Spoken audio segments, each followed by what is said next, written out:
Hello everyone, বহুতে ভাল খবৰ NHM Assam CHO Recruitment 2022 বাবে পুনৰ আবেদন চলি গ'ল 6টা কমিউনিটি হেল্থ অফিচাৰ ভেকেন্সি বাবে আপোনালোকে কোৰ্সটো কৰিব লাগিব অৰ্থাৎ আপোনালোকে কি আপোনালোকৰ সুবিধা হ'ব আপোনালোকে চাওক কাৰণ বহুত ভাল পোষ্টত যদি আপুনি BSc পাস কৰিছে নিশ্চয়ৰূপে অনলাইনটো কৰিব পাৰিব আৰু ইয়াত ইতিমধ্যে জনাই দিছে NHM Assam CHO Recruitment 2022 Our National Health Mission Assam has released the official notification requirement of 600 community health officer CHO vacancy. Selected candidates have to first complete the certificate in community health CCH course 6-month duration. আৰু ইয়াৰ বাবে আপোনালোকে কোৰ্সটো complete কৰিব লাগিব 6 মান্থৰ আৰু তেতিয়া আপোনালোকে কি পাব candidate who successfully complete this course will get certificate from Indira Gandhi National Open University and will be posted at the sub center আপোনালোকে যদি এই পোষ্টৰ কাৰণে সিলেক্ট হ'বৰ কাৰণে আপোনালোকে ফাৰ্স্ট টাইম 6 মান্থ ডিউৰেচন আপোনালোকে কোৰ্সটোৰ সাৰ্টিফিকেটটো ল'ব লাগিব তাৰ পিছত আপোনালোকে ইন্দিৰা গান্ধী নেশনেল ওপেন ইউনিভাৰ্সিটিৰ পৰা আপোনালোকে সাব চেণ্টাৰত কাম কৰিব পাৰিব হেল্থ এণ্ড ৱেলনেছ চেণ্টাৰ বিলাকত এজ কমিউনিটি হেল্থ অফিচাৰ আৰু লগতে health officer CHO interested and eligible candidate who have pass BSc nursing অৰ্থাৎ যিসকলে BSc নাৰ্ছিং পাছ কৰি থৈছে তেওঁলোকে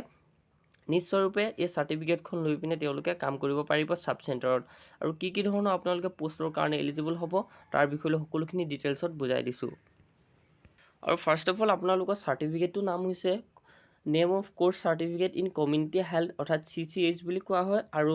নেম অফ বেটছ হয় জুলাই 2022 বেটছৰ হয় আৰু লগতে ডিউৰেচন 6 মান্থ আপোনালোকে full time theory and practical classes কৰিব লাগিব আৰু নাম্বাৰ অফ সিট আছে 600 সিট যিসকলে BSc নাৰ্ছিং ইতিমধ্যে পাস কৰি থৈছে তেওঁলোকে এলিজিবল হ'ব আৰু এপ্লিকেশন মোডটো অনলাইন হয় আৰু বিভিন্ন ধৰণৰ ডিটেইলছত দিয়া আছে সকলোখিনি চাই যাওক মই দেখুৱাই গৈছো আপোনালোকৰ মাজত আৰু আপোনালোকে যদি BSc নাৰ্ছিং পাস কৰি থৈছে নিশ্চয়ৰূপে এই জুলাই বেটছটোৰ কাৰণে আপোনালোকে সাৰ্টিফিকেটৰ কাৰণে আপোনালোকে সিট ল'ব পাৰিব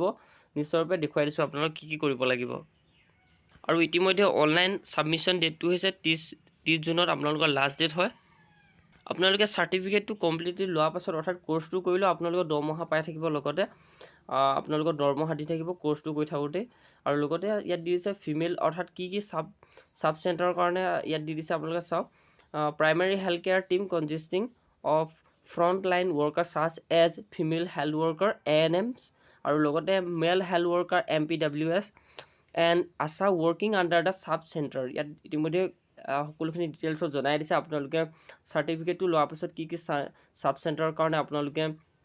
ইমপ্লিমেন্টেশ্যন of public health programmes including disease prevention health promotion অৰ্থাৎ আপোনালোকে এইখিনি সাব চেণ্টাৰত ৱৰ্ক কৰিব পাৰিব আৰু ইতিমধ্যে আপোনালোকৰ এলিজিবিলিটি ক্ৰাইটেৰিয়াটো দি দিছে BSc নাৰ্ছিং পাছ হ'ব লাগিব অথবা পোষ্ট বেসিক BSc নাৰ্ছিং হ'ব লাগিব registered nurse registered midwife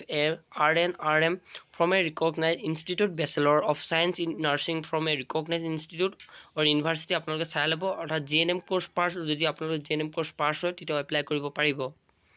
আৰু এজ লিমিটটো দিছে 35 years এজ আৰু ৰিলেক্সেশ্যন আপোনালোকৰ কেটেগৰী ওয়াইজত হ'ব SC ST সকলৰ